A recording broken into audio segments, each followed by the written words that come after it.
What does this mean, man? I mean, the last year, you've been in basic training, being in this program. I mean, is it a dream come true? It means a lot because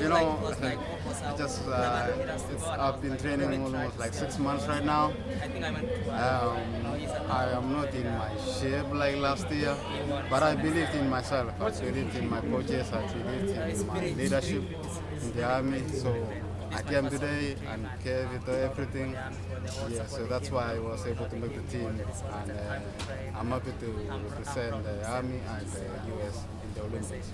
Obviously, one of the pillars of being an Army man is being mentally tough. I mean, how much strength and toughness? I mean, you saw all the people going down around you who weren't finishing the race. I knew you never give up. You don't give up. In the Army, I was told, you know what, when you are out there, when you have to be a fighter, you have to fight until the end.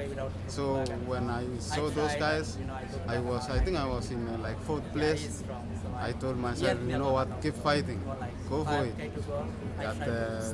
With like a mile to go, I was feeling strong, and I was telling myself, you know what, I'm going to make the team, and I believe in myself, and now I'm happy. When Galen Rupp made that second big move and Legat and Shadrack went with him, you kind of stayed back. Was that what were you thinking at that point? At that point, I was like, you know what? I saw Hassan made. I know he was strong. He made the team last year, and I was like, let me follow him and see how it goes. I think he's going to close the gap and catch up with those guys. But I realized he was not going. I told myself, you know what, push, try to get that third spot. And I was lucky. I think I did. I was feeling good.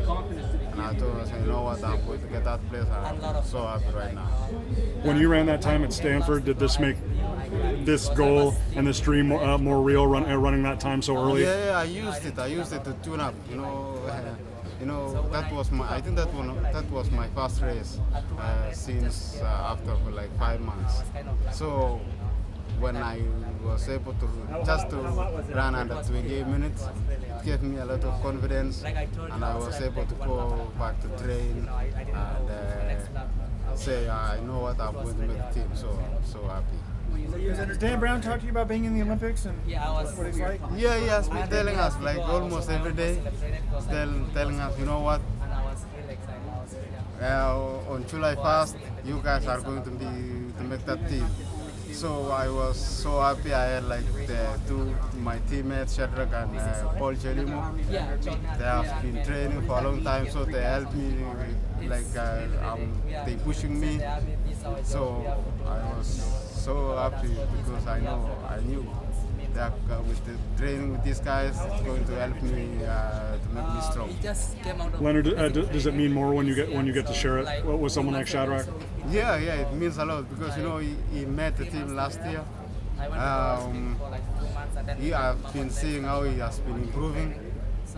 He has been so I was like every day I follow them in practice.